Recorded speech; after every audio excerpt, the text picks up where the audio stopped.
All right, the next thing these guys are going to be asked to throw is a curl route. So it's simply just a 12-yard curl route coming right back at the quarterback. So we got Jaden Daniels right here, and he comes back, and you see it. It's a quick hitch. Ball's out. You can watch it from the back version just to see the footwork here. Hit on that back foot and let the ball go. Catch made by Neighbors. Trying to transition to some of these new routes. Now some of these new routes, they have, Alan, this is your coach. They got a 12-yard curl. Your wide receivers coach for the Pittsburgh Steelers. And they're running.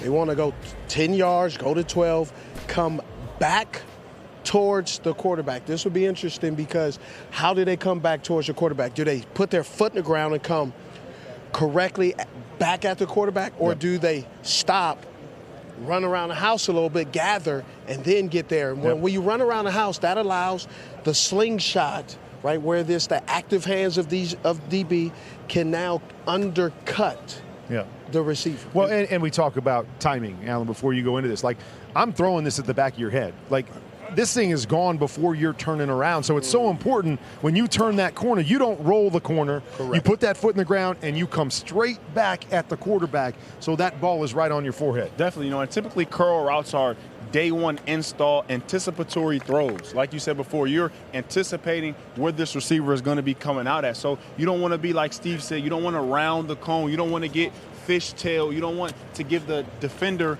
another step or so or a second to be able to make a play on the ball. You want them to be able to have a smooth transition, put your foot in the ground, come back at that 45-degree angle, and continue to gradually come back to the quarterback rather than stopping and letting the DB on your back make a play through the football. Right now, I will add this because you talked anticipatory throwing. I want also an anticipatory receiver on the other end. When I run a curl route, I want to lean. I want to when I come back on that curl and that ball's in the air, I really want to jump my last step.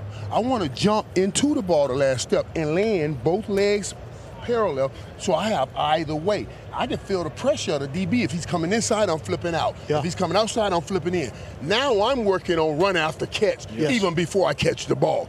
That's the next level. And I love that. So you're saying you're coming back to the quarterback, but you're not coming back 500 miles One an hour. foot in front of the so other. You can't control yourself when you catch it. Right. You want to catch it and be able to turn up the field as soon as that ball's in your hand, not 2 steps back at the quarterback, and then be able to transition. And I don't want to catch the ball and then have to take 2 more steps. That's a good one right there. Get turned around. That's exactly what you were talking about right there. Control at the top and being able to make a move on the catch. Right, and then you go either way with that ball. And those kind of balls, I'm telling you, you catch those kind of curl routes in the right position, and that DB's coming up on a 3rd and 8, you turn inside, outside. Hallelujah and glory is all your story. I've done that a few times. Yeah, you have.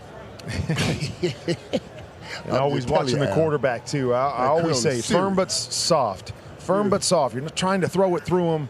Anticipate it nice and easy so you guys can do exactly what you're talking about. Catch and go either direction and not have to fight the football. It should just be, it just should all be rhythm. Running some routes is rhythm, and not rhythm for the quarterback, but rhythm in your body movement. So when you start to break down, it's like swimming. You don't stop swimming to catch your breath. You catch the breath in the middle of the stroke. At least that's what it looks like when Michael Phelps does it, right?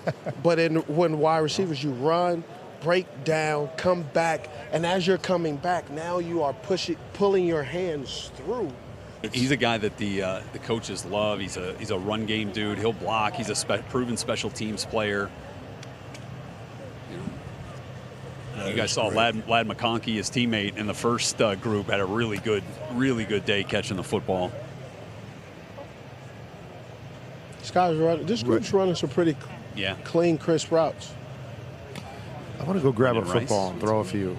I just feel like I want to. You give him the itch now? You don't have your glove, though. Every time. I don't have my glove. Oh, yeah, I want to see him throw now. Oh, you don't think I can throw without a glove? I mean, I did play a few years in the league without a glove. I mean, I played pretty well, too. You did. I just messaged. But you're right. The funny thing is now I feel way more comfortable with a glove. I do. I do. I get a ball in my hand, like, where's my glove? Where's my glove at? So I understand what you're saying. Just throwing the curl route right here, right? You saw right there a little misconnection between the quarterback and wide receiver. So key for the receiver. See right there, right? He's 3 yards past the cone there as the quarterback's trying to let the ball go with that guy coming back at him. And so one of the things you have to pay attention to is that connection between the two. That's some good context to give when a ball falls incomplete there. You know, where does the reason fall? Generally, quarterback says the receiver's fault. Right. That receiver was 3 yards deep. I was trying to let the ball go. I had to double clutch, and I missed it. And I'm coming back to the huddle saying it's on me. Thank you. Just don't worry about it. Just keep throwing it. Herb's to me. never said that. I'm always saying. I said, No, keep throwing it to me. I know you keep saying that. But because if you once, and that is the point. Because honestly, if you come back to the quarterback and say, "Come on, man, I'm complaining about a perfect throw," he's going to. If it's not, I just won't throw it to you. Don't worry about it. You know what I mean? Don't you worry. I hear you. So no matter what he throws, that's on me. That's on you. That's on me. I get that.